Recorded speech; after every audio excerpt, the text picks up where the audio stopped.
Hafa day! That's hello in Chamorro, the native language of Guam and the Marianas. Today's Guam dessert is Chamorro sweet tamales mendioka or sweet tapioca tamales. You'll need banana leaves or hagun agate, grated tapioca or mendioka, it's also called cassava in English, sugar or asuke,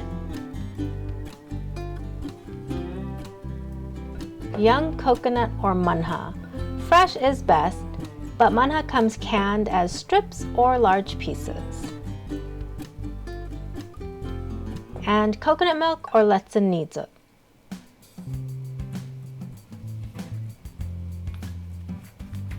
Banana leaves are readily available on Guam because the banana trees grow all over the place. But in the States, banana leaves can be found in the frozen leaf section of your local Asian market.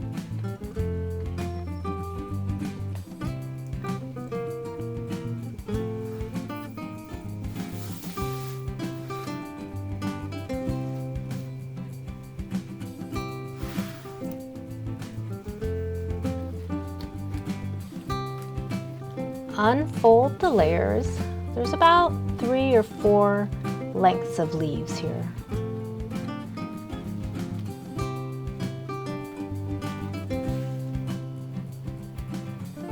Look for good sections that are around 8 to 10 inches wide. Make stacks of leaves for wrapping, making ties, and scrap sections. Once cleaned, any leftover leaves for making sweet tamales mendioka may be frozen between layers of wax paper, then wrapped in foil. This is a good piece for wrapping tamales. And this section is good for making ties.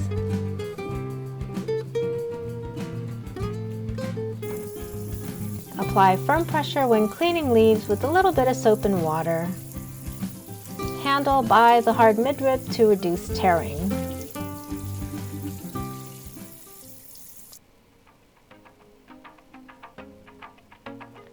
Cut off the midrib. It's like the spine of the coconut leaves, the individual leaves.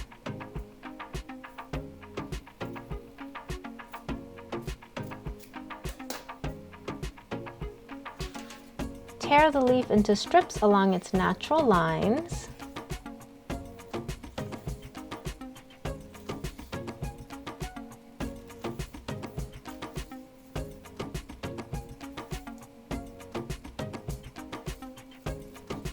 I will not need this one.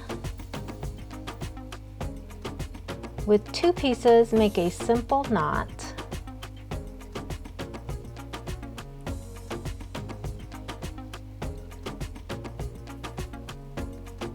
Then add a 3rd piece. You'll need about 12 ties. This batch of tamales mixture makes about 12 tamales.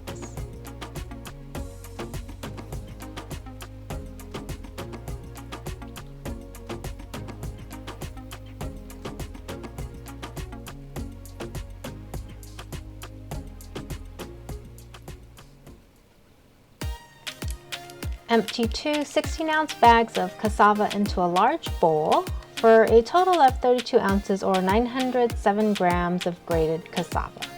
Of course, fresh is better, but keep in mind that it will not have as much water in it as frozen cassava, so you may need to use more liquid for the mixture.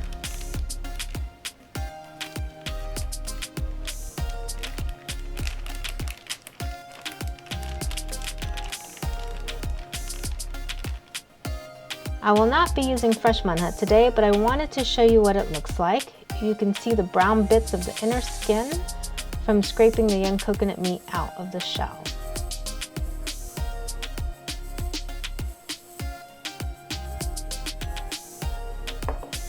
This sliced manha is from a 20-ounce can or 567 grams. This is a 15-ounce can or 425 grams of large manha pieces. Save the liquid in case you want to use it instead of coconut milk.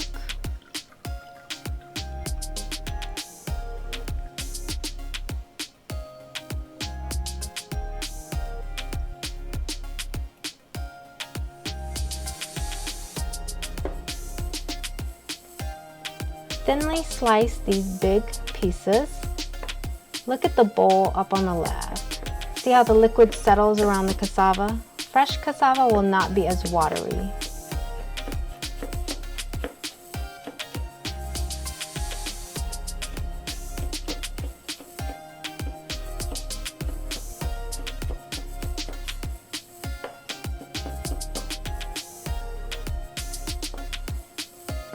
Cut this into smaller pieces, including the canned strips from earlier.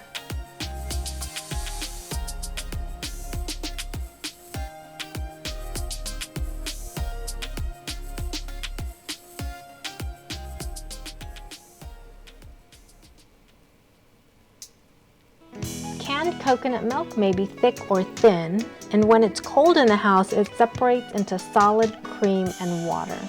Empty the contents carefully into a pitcher or a bowl.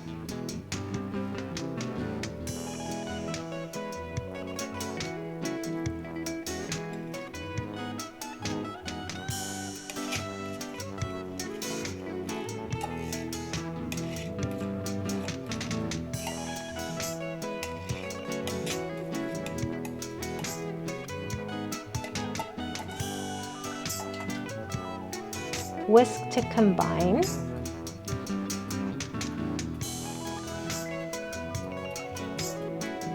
Look at how nice it gets.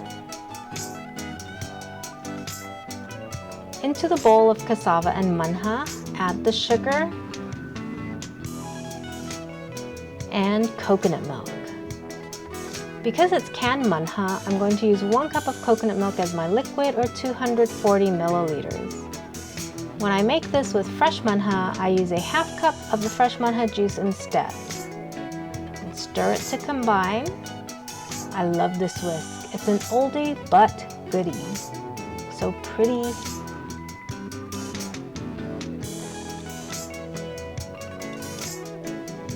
Pour hot water, not boiling water, into a pan.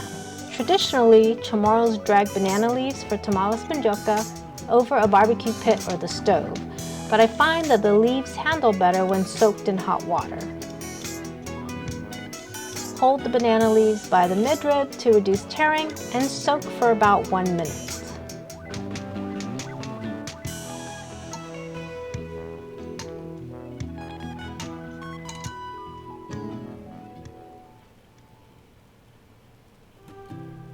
Remove from the water.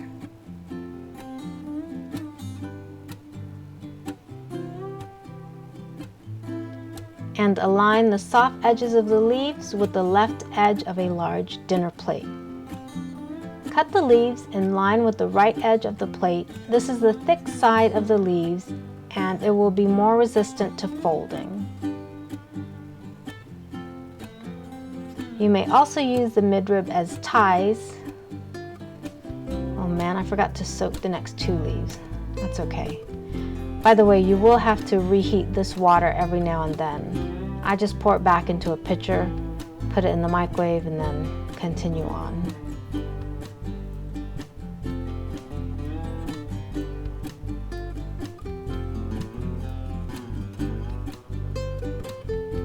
Ties easily.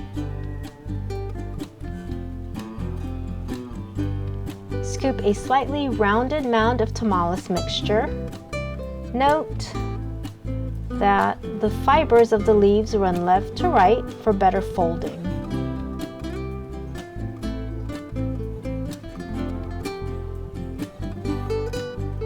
The thin side folds more easily.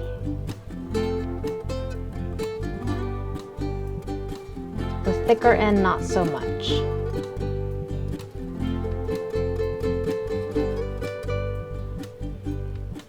Hold in place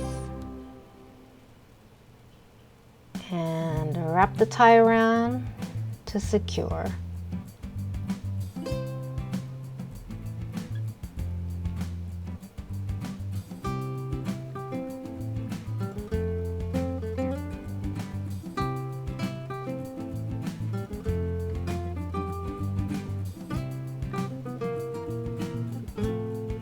You can cut, but this will wrap around again for another layer of tying.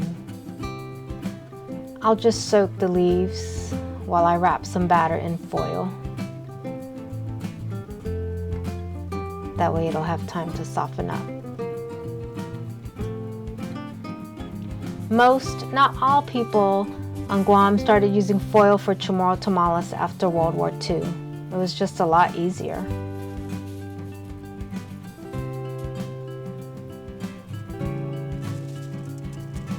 Remember at parties like fiestas, they used to make huge tamales mendioka in foil and cut them in half before putting on the table?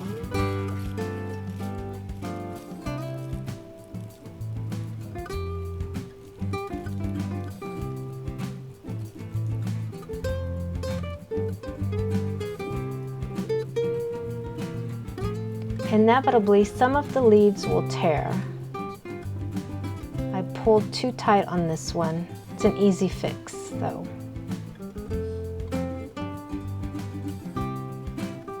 Check this out. You take your banana leaf wrap tamales and just wrap it again with foil. I know, extra work, but you know what? It turned out really good.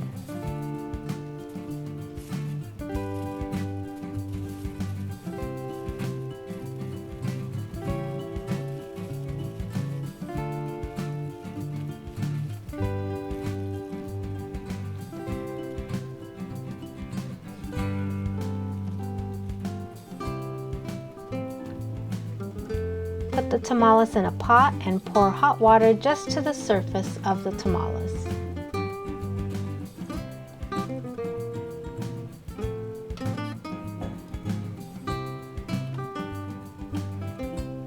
Rearrange if needed.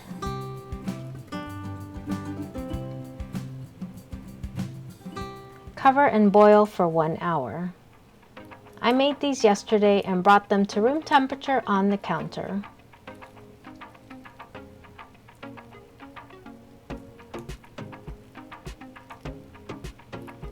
It's completely firmed up.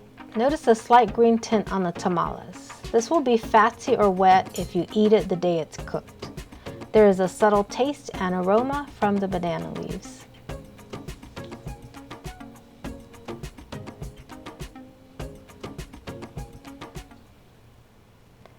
This is the double wrap tamales mendioka.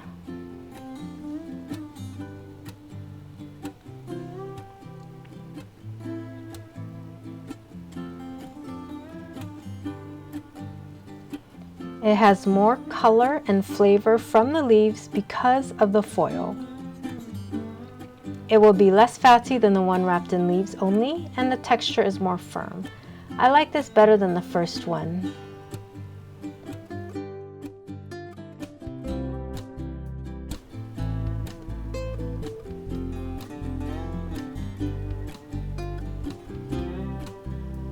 This tamales in foil only has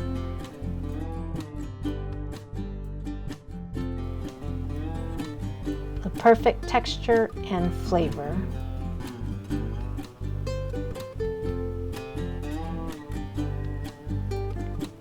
You can really taste and smell the cassava.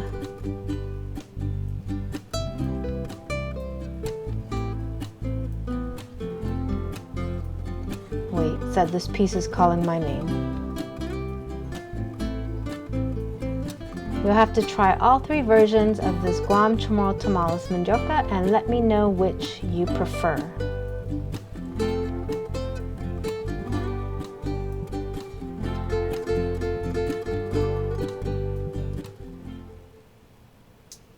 But wait, you're gonna want to try this. This is insanely good. It's the Sunny Special, my husband's idea. Have you ever had that Thai dessert of sweet coconut rice with ice cream and mango? Here's a Chamorro sweet tamales mendioka version you will love. Start by microwaving the tamales so it's very hot. Top it with vanilla ice cream. And be sure to use small pieces of mango, not big ones. It does make a difference.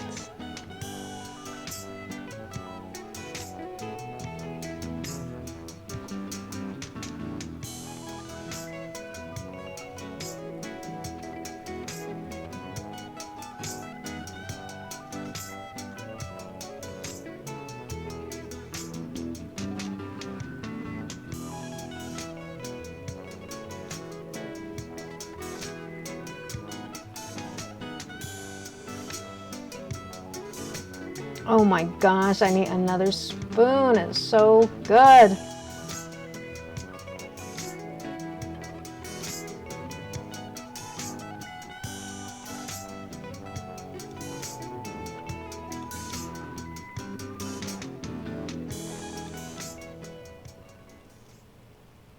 Thank you for watching my Guam Chamorro sweet tamales video. This is my dad pruning the coconut tree in our backyard. Remember to press that subscribe button so you'll get notified when I put up a new Guam food recipe. You can see some of the coconut trees were damaged by the rhino beetles. So many of the coconut trees on Guam were affected, some beyond saving. Good news is that the coconut trees all over the island are fighting back and the rhino beetles are dying off.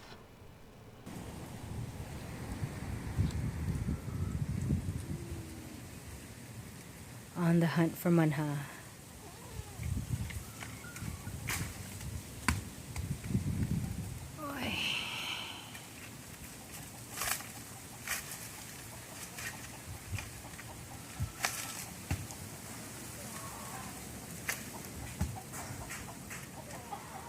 Now, of course, growing up, we had manha in the back, and sometimes we'll have some, but